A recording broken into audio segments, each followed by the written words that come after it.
Welcome back to the Primitive Camping and Bushcraft podcast. My name's Chris Speir, and I'm going to be your guide to enjoying the great outdoors. So today we're going to be diving into an important decision for any camper. What type of shelter to use, tents or hammocks? So with me, and if you followed along with anything that I do or say here lately, you'll know that which one I choose. So this episode right here is not going to be extremely overly cumbersome or extremely long, but let's go ahead and dive right in. So first off, we got tents. Tents are the traditional camping shelter. They have been for years. And, you know, a lot of people, when they think of camping, they visualize a tent next to a fire by a little lake and serene pictures. And, you know, most people do. And I mean, think about the podcast, the artwork for this podcast, you know, is like a serene picture with a little tent off to the left-hand side. But, you know, tents are always going to be visualized, and the first thing people think of whenever they're camping. They've been used forever. They've been used for all the way back in almost the beginning of time. We've used some kind of tents as a shelter. You know, there's different types of tents. Like tents come in all kinds of shapes and sizes, and basically it's up to your personal preference, what kind you like. This day and age, you got the one-man bivvy tent. You got the tunnel tent. You've got the big 10-man tent. You've got the Coleman camping tents. You got the canvas tents. The military's used tents for all the wars, and they've made entire bases out of tents. And, you know, tents have always been used, and they will always be used, and they will always be that visual that you pull up whenever you think of camping. And it's just the way it's going to be. So most people visualize camping, and the first thing that comes to their mind is a tent. Tents are just like all other gear on the market today. They vary depending on preference. Newer tents are incredibly lightweight and versatile, but you still want to choose the best option for your needs. Large, quote-unquote, family tents can be extremely heavy and are not very fun to carry on a primitive camping trip deep into the woods. But they are nice and roomy, and they have plenty of room for anybody and everybody. So in the little program that I do, where I mentor boys, mentor fatherless boys, and we do is we set up a tent, and we'll have a tent for them and the mentors, and all the boys choose to sleep in there and just cut up all night long until finally I'm like, that's enough, go to sleep, you know. But these tents are roomy. They have a lot of room. You can stand up in them without hitting your head. You know, tents comes in all kinds of shapes and sizes. A small 2-person tent gives the average person plenty of room to lie down. You know, you can sleep comfortably and you can store your gear. Now, recently I was given a tent by a company to show, and I don't have it with me here to show off for the people watching the video.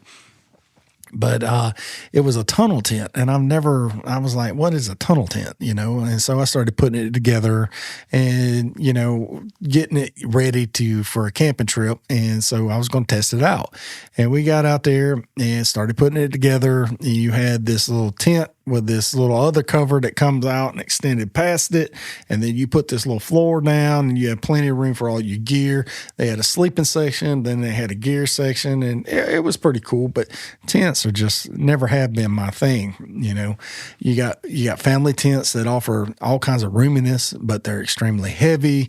And when it comes to hiking, if you're going to hike into the woods, a family size tent that you get at Walmart, like a 10-man or 8-man or something like that, is not practical. It's not going to work. You know, a small 2-person tent is easy to carry, but it provides sufficient space for you to put your gear and keep your gear from getting soaking wet in the woods. And whenever you're heading out there anyway, you know, Arctic Adventures, they have specialized tents that keep them from, you know, wind, and keeps the wind out and keeps all their gear in there safe and all that stuff. And, you know, it's just, tents are always going to be the one thing that people think about whenever they head out into the woods. Now, you got these single person tents, and they're like oversized mummy sleeping bags. And I don't care for these because I do have moments where if I get warm, I wake up and I'm kind of claustrophobic, and it's just that is the way it is, like they're lightweight but they're real pricey, and the standard they're more pricey than the standard 2-person tent. And these little mummy tents I guess they're pretty cool if you're into that sort of thing. They have room for you to put your gear and stuff like that in there as well. But, when it comes to tents, I am not the tent guy. Now, they got canvas tents, and when you talking about the military, like I was a little while ago, canvas tents, although they are heavy, they're very durable, and they're great for making like a base camp. I watched, Buckeye Bushcraft, and old boy did a tent.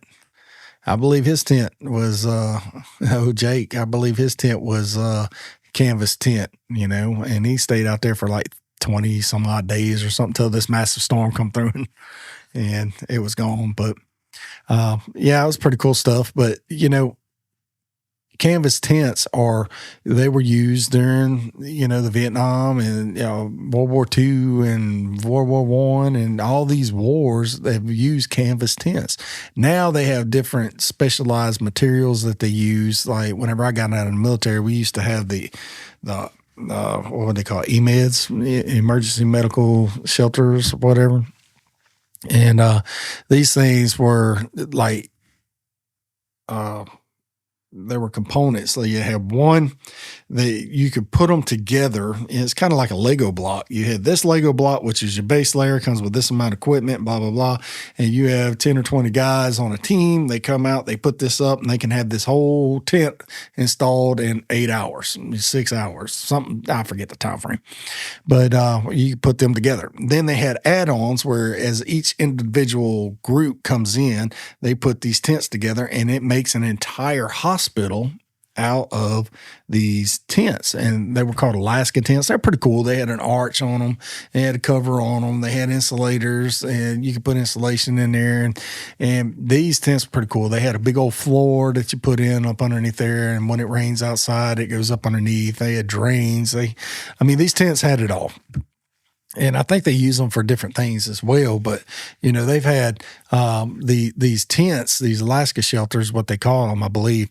And these things been used for a while, and all the way the Gulf War, all the way up to present day. And I don't know. I retired 10 years ago. They probably got something new by now, but who knows? These canvas tents, they're heavy. You're not going to take them with you in a backpack. And so when it comes down to primitive camping, like we've been discussing, it comes down to weight, really. It comes down to what you want to hike into the woods, what you want to bring with you. Now, if you're taking a boat or an ATV or something of the sort, and you're trying to get down river to a place for you to camp, that's fine. Bring whatever kind of camp you want, bring whatever kind of tent you want. It's the same thing when we was talking about gear, was talking about grills. If you want to bring a big old grill, and you're taking an ATV or a horse or, something that is going to convey, like a conveyance is going to convey your stuff from one place to the other, that's perfectly fine. Go ahead and do it. Have more power to you. I've done it. I will bring all kinds of stuff with me in a boat that I wouldn't bring if I was just hiking. That's typical. I'm going to go down in the woods, and, I get out in the water, and I go down in the woods about a mile or two, and if not more, and I will pull over on the bank, and I will then walk several hundred yards from the water or whatever. And I will set up my tent, set up my shelter, not my tent, set up my shelter. I hardly ever use a tent if you haven't noticed. Now, some of these tents that they have, they like oilcloth tents and stuff. One Tigers has some different tents. All these other tents have, like they can accommodate wood burning stoves that offer warmth and cooking and give you all kinds of that capacity inside your tent. Now, standard tents are not going to, little small one-man tents are not going to have a stove or a warm stove or anything like that to keep you warm. So, these things are the key factors in what kind of tent you want to do. And like I said, these are durable base camps. And if you're going to go somewhere and you're hiking in several 15, 20 miles, and then from there you're going to hike in and hunt, you're going to have a base camp somewhere, and these tents are perfect for the base camp. So tarp and rain protection. Adding a tarp over your tent can provide extra rain protection and keep mud out, even if the tent is already waterproof. And I've seen this a bunch of times. You will have a tarp under the bottom of your tent, and then you'll have a tarp above your tent and keeping the rain and everything away. But tents in cold weather can produce condensation. And that's not ideal if you have sensitive equipment like cameras and stuff like that. Condensation, electronics and stuff like that. Condensation, it actually it contributes to the growth of mold, and it actually is bad for electronics because that condensation can get in there, and whenever you get in the cold or whatnot, it can ruin it, render it useless. So, let's move and change gears. Now that we talked about tents, let's swing over, and let's talk about some hammocks. All right.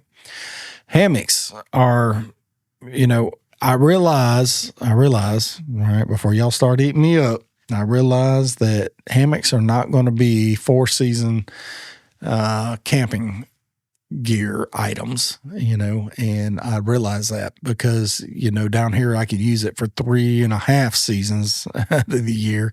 There's a couple, like a 1 or 2 month stretch that, a hammock's going to be miserable to camp in because it's going to be freezing cold. I get it. I understand it, and I've done it, and I have all kinds of underquilts and stuff like that too. But when I head out into the woods, I usually camp with a hammock because it's simplicity. It is 100% the easiest way. Just plop, plop, set up, put your tarp over top of it, and you're done. You have a shelter system ready-made. And then, we'll get into the tarps above here in a bit. But it's simple, it's comfortable, and since, I'm not keen to sleeping on the ground with getting my, I'll wake up, I'll sleep on the ground, and I'll wake up feeling like, oh my God, all this, I'll have things hurting that I didn't even know I had, and that's the problem with me sleeping on the ground. That's why I choose to sleep on the hammock. For some reason, sleeping on the ground kills my back. It doesn't matter if I have a good mat or a good air mattress. I wake up all stiff as a board, and my back's killing me every time I sleep on the ground when I get out into the woods. So I choose to sleep on the hammock. Now, what I have found here recently, and I don't have it nearby, but what I found recently is the lay flat hammocks, and those are pretty cool. And you get your lay flat hammock, you put it on there. It was pretty cool. I did enjoy that. That was a good night's sleep. I laid flat. It was comfortable. The only thing was hot. And I just recently did a review on that. It's the Nightcat lay flat hammock, and it was on my YouTube channel. I did a whole review on that, and I did a camping trip where I kayaked overnight down the river. Y'all can check that out on my YouTube channel. But that's it. Hammocks are my way to go. So when you get down to hammocks, you're going to want to put some kind of tarp over your hammock. And so the best way to do that would be an A-frame or a diamond fly. Some of your hammocks have bug nets. Some of them, have their own ridge lines that you have to put up and stuff for the bug nets and such like that. But, you compare a hammock with a shelter configuration like an A-frame or a diamond fly, and, that is going to keep all the weather off of you. You can actually lower it down where it will keep the wind. It'll deflect the wind, and then you can raise it up where it just keeps the rain. In the summertime, what I did is I kind of made like a modified lean-to to where it come down on one side and then it has a slope ridge on the front. And I do that because it allows the air to come in whenever I'm sleeping in a bug net, because it doesn't matter if it's in August and you got a bug net, you're not going to sleep with a sheet or a blanket or anything like that, but you will suffocate to death in there, even with a bug net, if there's not enough airflow. You can be down by the water when you're kayaking and you have that wind hitting you in the face and constantly blowing because there's nothing to stop it on the water. But as soon as you get on the bank up into the woods, then you're going to have all kinds of stale, stagnant wind, no wind, So, most of the time when you have a hammock, you're going to want to have a bug net. And most hammocks now have bug nets built into them. So when we're talking about tents, most of the tents have a tarp that go on the top of it. And underneath there, they have the bug netting. And so that keeps all the mosquitoes and all of those other little bugs out. But and the same thing with the hammocks. Hammocks do the same thing. They have bug nets that you hook up on a ridge line just under where you're putting your tarp. And so whenever you get your bug net ready to go, you climb up in there. You don't feel like you're suffocating because the ridge line's holding it up. Now, when you're cold weather camping, these things are pretty cool because they have underquilts. Now, a lot of people will be like, "Look, Dave, you're adding stuff to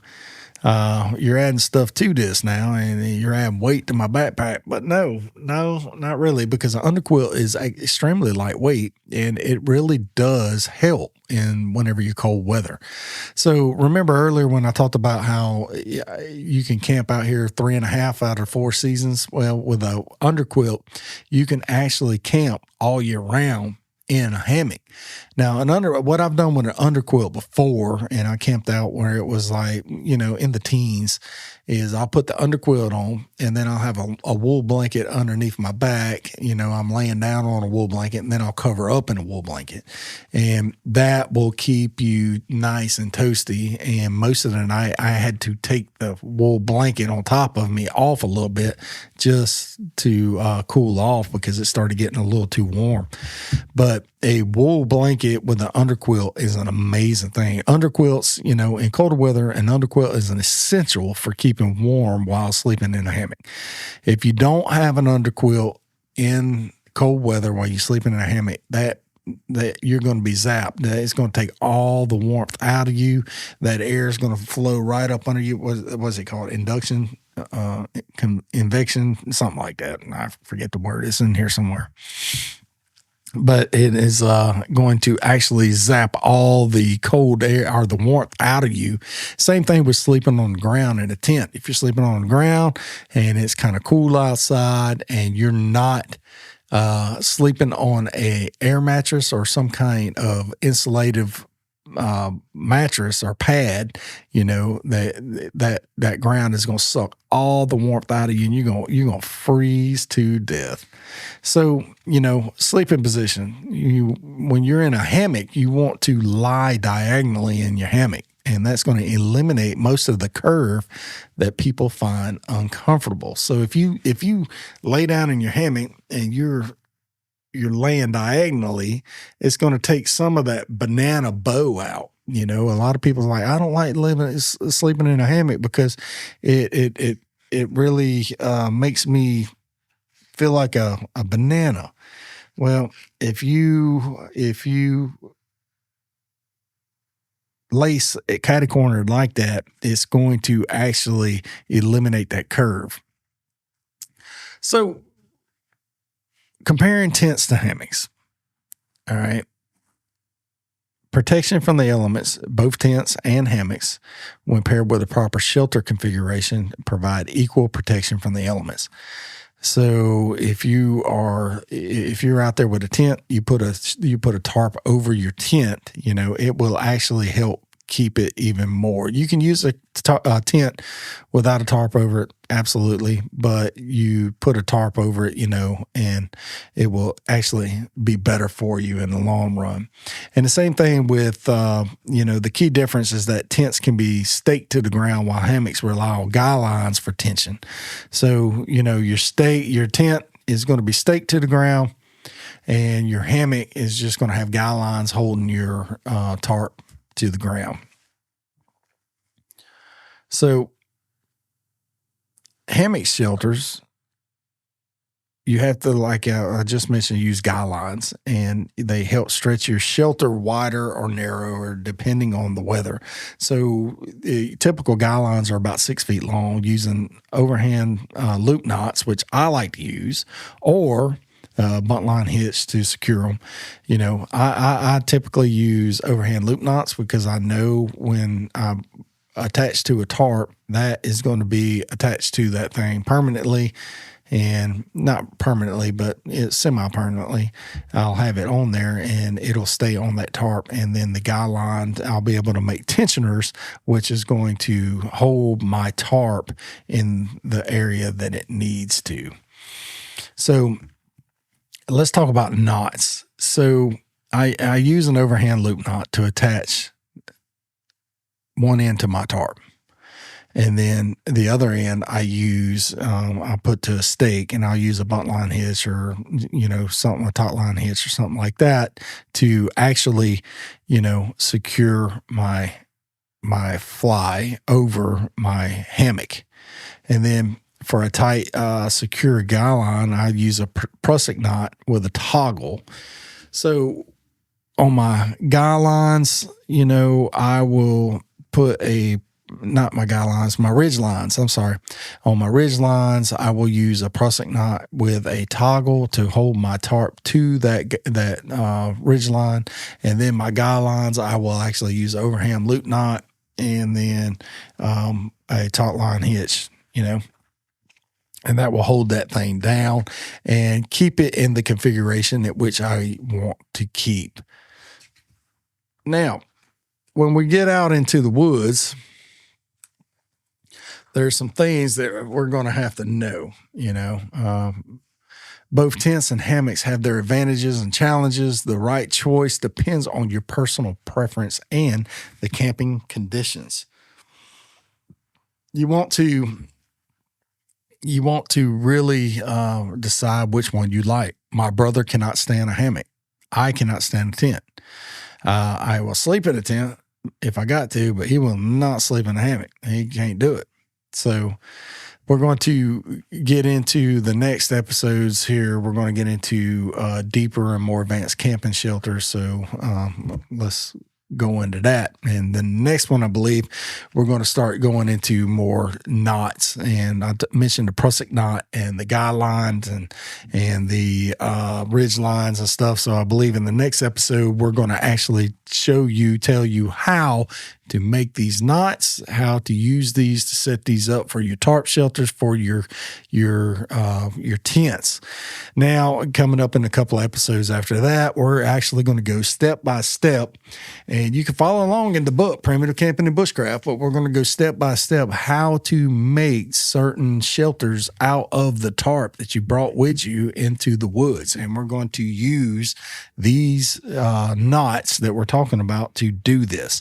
And I have clear demonstrations in here how to make the prusik knot and how to use toggles, and also how to make guy lines, how to make trucker's hitches and stuff like that. So we're going to go over that step by step coming up here soon.